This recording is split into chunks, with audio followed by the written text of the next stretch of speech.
The lie called the news.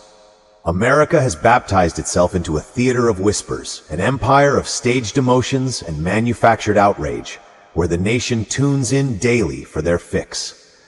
It is not an addiction for the truth, not for righteous discernment either, but it is for the next verbal hissy fit dressed up as the news. This culture has turned into a soap opera scripted by its own rebellion, a carnival of slander and suspicion that the Holy Scriptures warned us about long ago. That would mark a nation whose love has grown cold.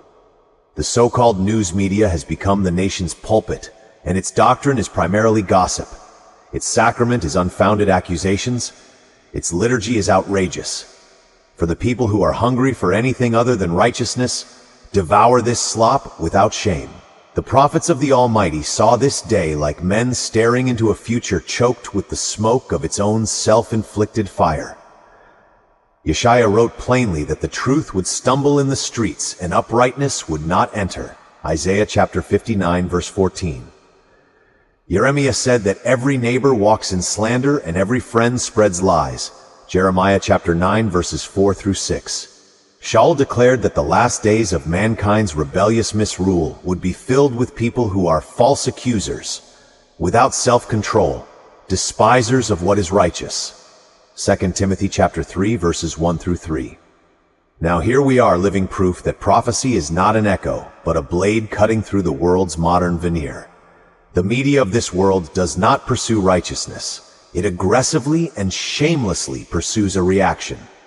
It does not promote true justice. It promotes an agenda of division and trouble. It does not amplify the truth. It amplifies whatever lie will ignite the biggest social response. It is not the watchdog of morality. It is the propaganda arm of chaos, selling contention as entertainment and slander as enlightenment.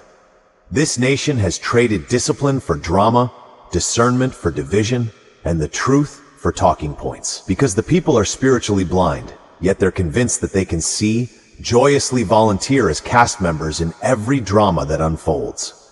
They love to argue, not to uncover righteousness, but to defend foolish pride.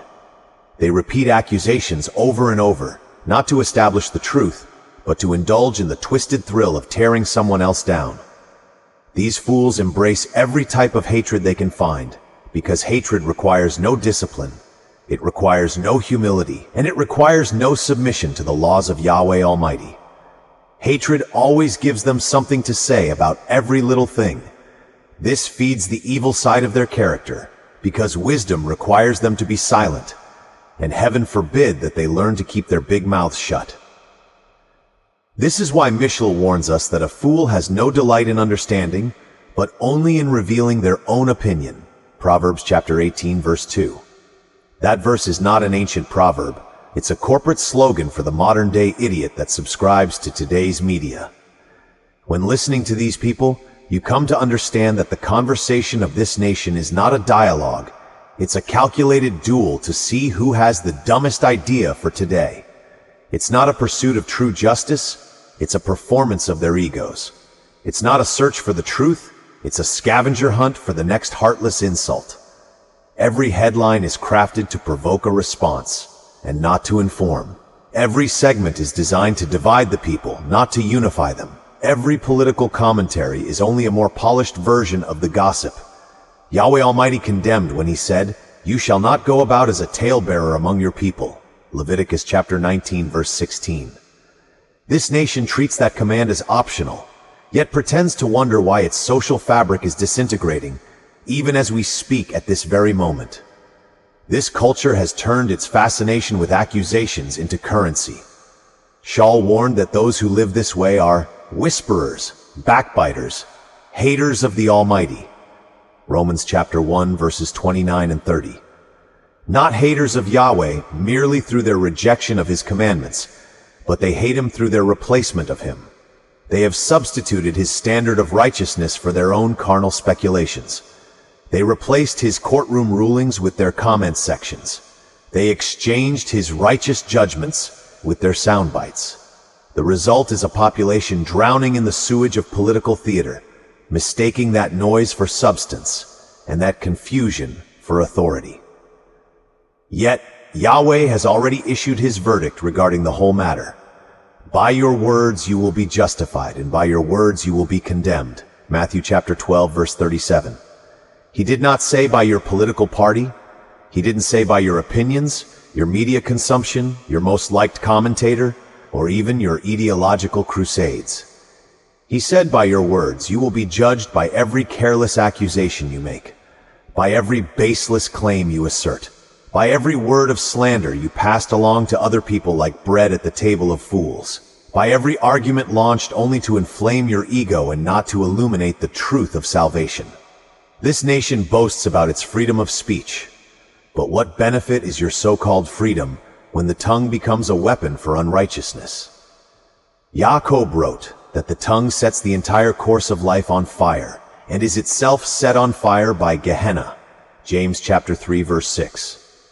America has built its media empire on that very flame, multiplying it, monetizing it, and feeding it until the nation itself can no longer distinguish the truth from spectacle. This is not a crisis of politics, people. It is a crisis of character. It's not a collapse of institutions. It is a collapse of integrity.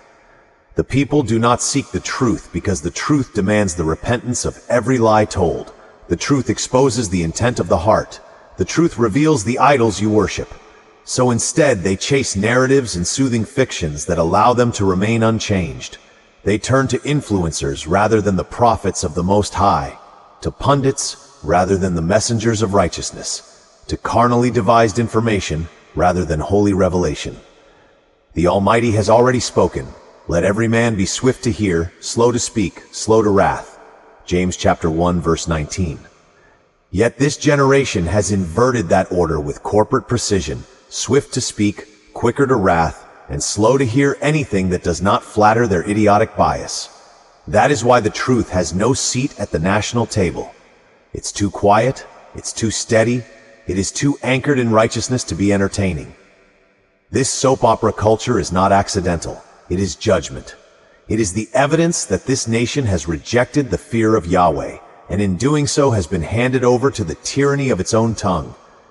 Without righteousness, your communication becomes chaos. Without obedience, your dialogue becomes warfare. Without Yahweh, every conversation becomes an altar of self-worship, and every opinion becomes a sacrifice to your pride. This is the hour when only those anchored in the Word will survive the storm of voices out in the world. Only those who guard their tongues will escape the contagion of slander. Only those who pursue righteousness will stand uncorrupted amid the theatrics, and only those who honor Yahweh's truth over this nation's entertainment culture will see clearly through the fog of manufactured hatred. The world feasts on the drama. This nation will drown in its own debates. The media will continue to churn out narratives as empty as they are loud. But those who belong to Yahweh know their assignment: to refuse the poison, to silence the slander, to starve the gossip, and stand on the truth, even while the world is addicted to a foundation of lies. In Messiah's name, service, and right hand. So be it.